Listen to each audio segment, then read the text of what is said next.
Hello there guys, welcome to another of my live videos, and on this video I am going to be giving you my predictions for the last Manchester United game, which is this evening 5 to 6 kickoff in the UK. And as you all know, this game is going to be played behind closed doors due to the coronavirus. And Solskjaer did say actually he understands if the season is cut short due to this coronavirus. So my predictions on this game, I'm going to go with a 3-0 win to Manchester United against Lask.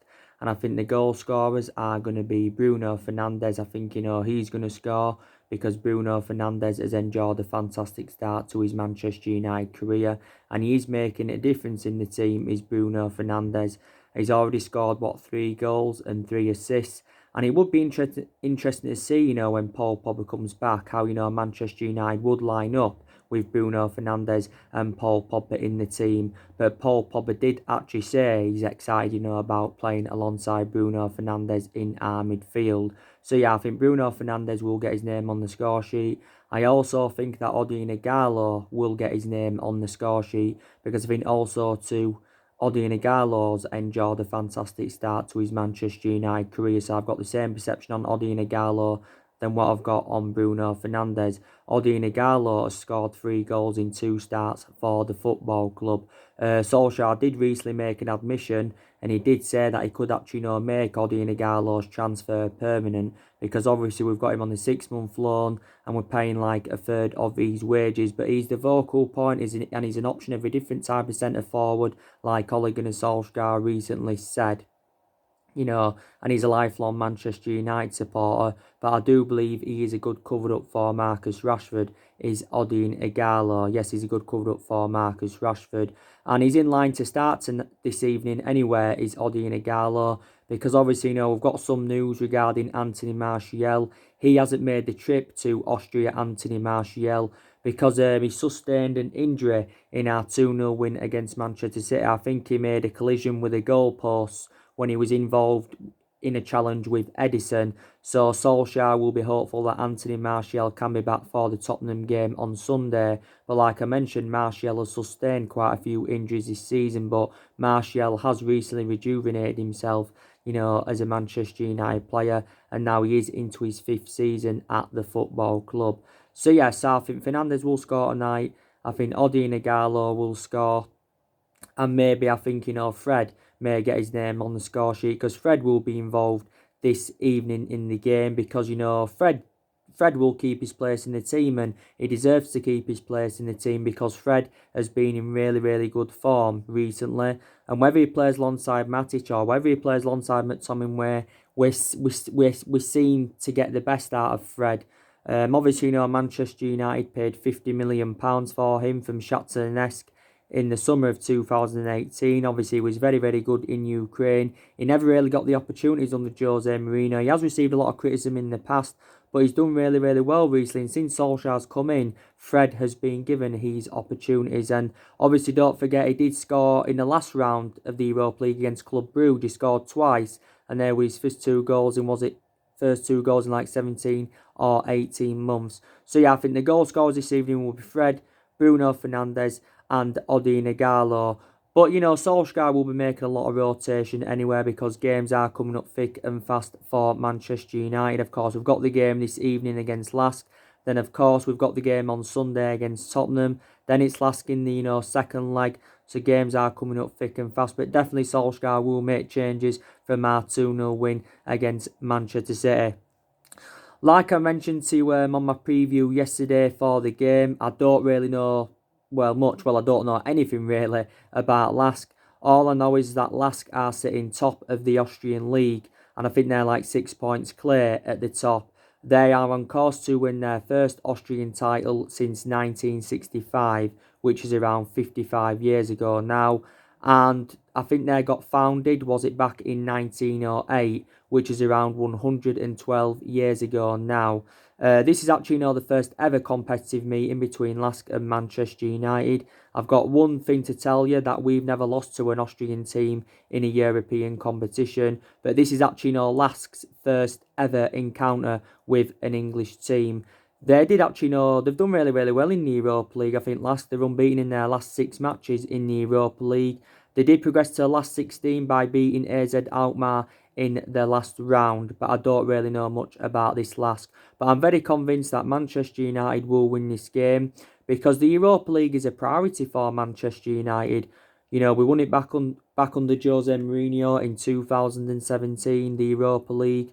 And it is a priority for us because it's a chance of us getting some silverware on the board this season. Plus, it's another route to Champions League qualification. Also, put into the equation, the FA Cup is a priority for us because that's also another chance of us getting some silverware on the board because we haven't won out yet in terms of silverware under Ole Gunnar Solskjaer. So yeah, you know, they are priorities for us. Also, take into account the league is a priority for us because obviously, you know, we want to finish in that top four. We are only now 3 points behind top four, even though we've enjoyed our worst start to a Premier League season for around 30 years. And I'm very, very convinced, like I mentioned yesterday, that Manchester United can get qualification for the Champions League for next season. If we was to get qualification for the Champions League for next season, I think the club would be determined to give Ole Gunnar Solskjaer another season at Manchester United. But Solskjaer is aware if he is to be given another season at the football club, that he will have many expectations to exceed. Some people still believe that Solskjaer isn't good enough to the highest level as a manager, but on the other hand, the longer he's in the job at Manchester United, the longer he's going to gain more experience because, like I mentioned, he is inexperienced as a manager. But, you know, you've got to credit Solskjaer recently. You know, he showed a lot of tactical flexibility, which is very, very good. Obviously, this season, Solskjaer has mainly gone with that 4-2-3-1 formation, but for my own perception, you know, that 4-2-3-1 formation doesn't really seem to suit our standards. I think, you know, we look more expansive with the 3-5-2 formation, you know, because he tactically got it right against Manchester City. But maybe from Solskjaer's perception, he believes maybe going with 3 at the back is more beneficial, like against elite opposition going with 3 at the back. But we're in a good run of form. We are unbeaten in our last 10 games in all competitions. So this evening we are looking to extend our unbeaten run to 11 in all competitions. But in this 10-game unbeaten run, we have won 7, we have drawn 3, we haven't lost any. We've kept around 8 clean sheets, and that's a positive that we're keeping a lot of clean sheets. And also, too, we've scored around 24 goals and only conceded 2. And I think this is our best vein of form since Ole Gunnar Solskjaer was the interim manager. Because, of course, when Solskjaer was the interim manager, don't forget, he did really, really well. The results were good, the performances were good, and he won his first 8 games, did Ole Gunnar Solskjaer. I think he won 10 out of 13 in the Premier League, and he won 14 out of 19 in total in all competitions. So reflecting on what he did when he was the interim manager, that was enough to give Ole Gunnar Solskjaer the job on a permanent basis. But it's good to see now, you know, that we are in a good run of form. So hopefully, you know, we can continue this evening. We obviously progressed to the last 16 by beating Club Brugge in the previous round. 6-1 on aggregate over the course of the 2 legs, and we're beating them 5-0 at Old Trafford. I've already given you some team news, haven't I, building up to the game. I want to give you some more news, by the way, regarding Paul Pogba. Solskjaer has confirmed that Paul Pogba is close to returning for Manchester United, and he has revealed that Paul Pogba will resume full training next week. So that's a lot of positivity coming out. Well, he was expected to be back for the Tottenham game. There was reports earlier on this week saying he could have been available for this evening's game against Lask. He could have been available for selection, but now that is not the case. But Paul Pogba is stepping up his fitness regime. And the other positive news that's coming out regarding Paul Pogba, like he updated you, it did say that Paul Pogba now wants to stay at Manchester United, so he wants to commit his long-term future with the club, and he did say he's interested in extending his contract at Manchester United. Now, of course, Paul Pogba's got 2 years left on his current contract at the moment. Well, it is a year left, but there is an option of a further year that makes it 2 years, and he's on around 290 grand a week at the moment at the club. If he is to sign a new contract, Pogba, he would earn in the region of around £400,000 a week. So that would make him one of the highest paid players at Manchester. Well, the highest paid player at Manchester United, should I say. And as it stands at the moment, he's one of the highest paid players at the football club. Now, the main explanation, like I said, revert back to what I said, why he wants to stay. is because he believes he can form a partnership with Bruno Fernandes in our midfield. Well, we know Paul Pogba can play in Bruno Fernandes' role. He can play as a deep holding midfielder can Pogba. But I say Pogba and Bruno Fernandes in our starting 11. I'd say Paul Pogba is probably number 8. Put Pogba alongside Fred or McTominay and let Bruno Fernandes free because that's his predominant position. He seems to express himself more, Bruno Fernandes, when he is free. So he's excited about the partnership with Bruno Fernandes. So this is the reason why he does want to stay at the football club. Paul Pogba. Pogba's only played 8 times this season for Man United. His appearances have been limited due to his injuries. The last game he played was Boxing Day. The last time he started from the start was back in September. So his appearances have been limited. Now, obviously, we do know since Pogba rejoined the football club from Juventus back in 2016, he has been subjected to intense transfer speculation. And obviously now, if he stays at Man United, his long-running transfer saga will come to a conclusion, of course, if he does extend his contract. This year, he's been subject to a lot of transfer speculation. Last summer, he was subjected to a lot of transfer speculation because last summer he did say he wanted to leave because he wanted to seek a new challenge and stuff like that. His actual preference last summer was a move to Real Madrid. Back under the Jose Mourinho era, he was subjected to a lot of transfer speculation, was Paul Pogba under the Jose Mourinho era because he had a bad relationship with Jose Mourinho and that. I did say if we were to sell him this summer, he'd either go make a return to Juventus because he enjoyed 4 good years with Juventus. He'd go to Madrid, possibly would go to PSG because they've also been in for him. Barcelona have been in for him in the past. But we quoted out that we want around £100 million for Pogba if we were to sell Pogba this summer. Well, minimum £100 million, probably even more. But looking likely now, according to what he says, he will be staying at Manchester United. But some people believe we look a much better team without Paul Pogba. Some people say we don't even need Paul Pogba now with how good, Bruno Fernandes has done. But a lot of United fans will have different perceptions on Paul Pogba. In total for the football club, he's made 150 appearances in all competitions and scored around 31 goals since he rejoined the football club. So he won't be playing any part this evening, Paul Pogba. Obviously, we do know Rashford's a long-term absentee. There was reports the other week saying that he could be available for the European Championships, but he is out with a back injury, is Marcus Rashford. Rashford's been definitely one of our best players this season, of course, before he got injured. Rashford has over 60 goals, 60 senior goals in just over 200 appearances for the club. And up until this point, Rashford has spent the entirety of his career with Manchester United. And a lot of aspects of his game have really, really improved of Marcus Rashford. So it will be good, when he does, regain full fitness. It will be very, very good. But, he's going to be out for quite some time. When is he expected back? Is it April? But could be out for the rest of the season, like I mentioned. Obviously, we know that Lee Grant's a long-term absentee. Lee Grant he's seldom played since he's come in. I think he's only played once or twice since we got him from Stoke in the summer of 2018. The good news is now for us though that Bay's back, and I think he'll be available for selection this evening against Lask. Bay's done really, really well since he's come back because he was out with injury for a while, but Bay has sustained quite a lot of injuries as a Manchester United player. We paid £30 million in from Villarreal back in 2016. And now, of course, he's into his 4th season as a Manchester United player, is Eric Bay. So it's good news that he's back. I think Fosu Mensah's close to returning. Don't forget Tuan Zebe's just recently come back from Man United. But Tomway's just recently come back not too long ago. So a lot of our players now have come back from injury because analysing it, we have had a lot of injuries this season. I think, I've got to credit Luke Shaw because I think, he's done really, really well since he's come back from injury as Luke Shaw. Obviously, he has received a lot of criticism as a Manchester United player from a lot of United fans, and a lot of other people reflect on his injuries he's had, also with his poor run of form. And he was out for around 2 months, but since he's come back, Luke Shaw's been absolutely tremendous. And, he's very, very good. And obviously, he's into his 6th season now at Man United, and he won the double player of the season last season, don't forget.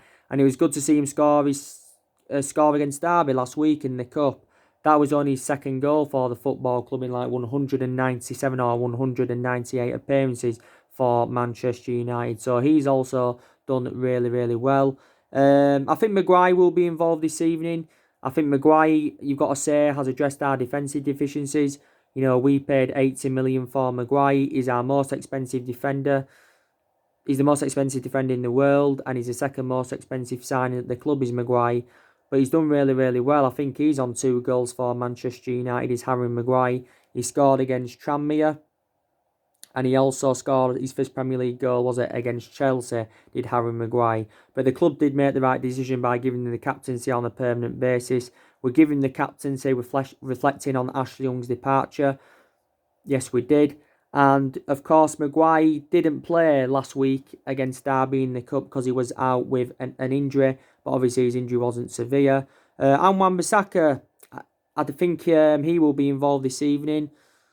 You know, I presume he will be involved. Obviously, you know, he missed the game against Derby last week, did Wan-Bissaka, because obviously he was out with a back problem, but he's done really, really well since his arrival from Crystal Palace. And now we are starting to see the attacking side of Wan-Bissaka's game, which is very, very good to see. But his defensive contribution and his distribution in general is just absolutely fantastic. And Daniel James, now he hasn't been at his best in the last month or so. Obviously, he did make his comeback against City on Sunday, but he missed the 2 previous games prior to the Manchester City game with injury, did Daniel James. But my own perception is, I think, you know, Solskjaer has been overplaying Daniel James, if I'm going to be quite honest with you. But yeah. And I also want to give you some news on Angel Gomes. I'm going to put this on the title of my video as well. There's some news coming out on Angel Gomes. Now, we do know that Angel Gomes hasn't played much this season for Manchester United, so his appearances have been limited. And I did say, when is Ole Gunnar Solskjaer going to be convinced to give Angel Gomes his opportunities that he's demanding? Now, obviously, you know, Solskjaer has come out and he's basically given us an update on his contract. Now, we do know his current contract does expire at the end of the season, does Angel Gomes, but Solskjaer believes that Angel Gomes' long-term future lies with Manchester United. Now, this is what, you know, Ole Gunnar Solskjaer has come out and said, so maybe we'll start to open negotiations over getting him a new contract, Angel Gomes, because he's still only very, very young. Now, obviously, as you all know, earlier on this week, Chong committed his future with the football club because he signed a new contract. He signed a 2-year deal, and there also was an option of a further year.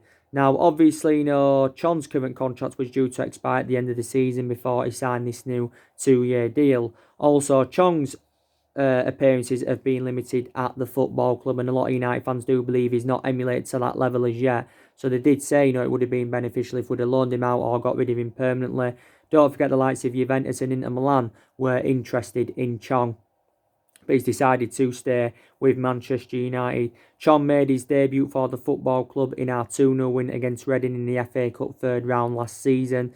Yes, he did. And he's been at United since 2016. He came from Fernand and he's made around 14 first-team appearances. So we do now know that Chong is staying at the football club. Yes, we know now that he's staying at the football club. Romero, I do believe, will be in goal this evening because, like I mentioned, Romero tends to play in the cup games for Man United. So David De Gea will be dropped. Solskjaer maybe will rest a couple of key players because he knows that Tottenham is on the horizon. But yeah, Romero will go in goal for this game. I don't think he's reliable enough to win our number 1 goalkeeper as yet, but he's still a good goalkeeper. He's a good backup, isn't he, you know, to David De Gea. Let's put that into the equation. And Romero, to be fair, has kept a lot of clean sheets recently. Now, there's been a lot of rumours, obviously, you know, saying that David De Gea could leave Manchester United in the summer. Obviously, you know, Real Madrid recently reignited their interest. It said Real Madrid were planning to put around the £70 million bidding for David De Gea. I think if David De Gea was to leave Manchester United, he would make a return back to Spain because, like I mentioned, David De Gea is born in Spain, all of that. So I think he would make a return back to Spain if he was to leave Man United. It's not assured that he'll leave Man United in the summer. But obviously, you know, Dean Henderson is expected to come back to Manchester United after his loan spell with Sheffield United. And then there's been reports saying that, you know, he will become more than likely our number 1 goalkeeper because his stats at this moment in time are actually better than David De Gea's. But we know the club made the right decision by putting Dean Henson out on loan because it has now gained him more experience. But he could become our number one goalkeeper. But you can't take anything away from De Gea. He's still regarded as one of the best goalkeepers in the world, like Solskjaer was saying. And I know he's been a liability, at least in the last year and a half or so, reflecting on the calamitous mistakes he has made. But yeah, he's now into his ninth season at the club, and he has enjoyed 8 years at Manchester United as David De Gea. But he's had a good six and a half years out of the 8 years he's been at the football club. He's won everything here domestically. He's won the club's Player of the Year 4 times out of the past 6 years, is it? Reflecting on his good run of performances. When we first got him in, he enjoyed a difficult first season. We got him in from Atletico Madrid. We paid around £17 million for him, David De Gea. But he's enjoyed a very, very good career with Manchester United. He's made nearly 400 appearances now in all competitions and made just over 300 appearances in the Premier League alone, and has kept over 100 clean sheets in the Premier League. He's 28, 29. Don't forget he's on 375 grand a week, so he's the highest paid goalkeeper in the world, because last summer he did sign a new long-term contract with the football club. Last September he signed a new long-term contract with the football club. So there's been reports saying that he could be moved on in the summer. PSG and Juventus have also expressed their interest in him. At one point, he was valued at £100 million, but we won't get £100 million from him now. But we could still get maybe 60 or 70 million for David De Gea. But like I mentioned, we had a really, really good win against Manchester City last Sunday, beating them by 2-0 at Old Trafford. That's the third time we've beaten Manchester City this season. We've played them 4 times this season, and we've won 3 games out of the 4 times we've played them this season. That game on Sunday was Solskjaer's 4th meeting with Pep Guardiola this season. It's good to see Solskjaer, beat Pep Guardiola for the 3rd time this season. But I've got to say, we tactically nullified Manchester City in that game, and it was the first time we'd done the double over them in the Premier League for a decade. So the last time we did a double over them was in the Alex Ferguson era. That was a very good win against City, and like I've mentioned, we've done really, really well against elite opposition this season. I think we've registered like 17 points against elite opposition this season, beating City 3 times this season, twice in the league, done the double over them, beating Chelsea 3 times this season, drew with Liverpool, beating Tottenham. Solskjaer's beaten Tottenham 3 times as a manager, and he's looking to beat Tottenham for the 3rd time as a manager this Sunday. Beating PSG. So we've done really, really well against elite opposition. So you have got to credit Solskjaer for that. When Solskjaer deserves to be credited, I will credit him. And when he deserves to be criticised, I will criticise him. But like I mentioned, whether Solskjaer's managerial tenure at the football club works out or not, we'll never forget what he's done for the football club. Don't forget, he's a club legend. He was a great player for us for 11 years. He flourished under Alex Ferguson's guidance. But, I still am sceptical that he is the long-term solution for Manchester United. But like I mentioned now, he's been here now nearly 15 months as Solskjaer, and Solskjaer does believes he needs time.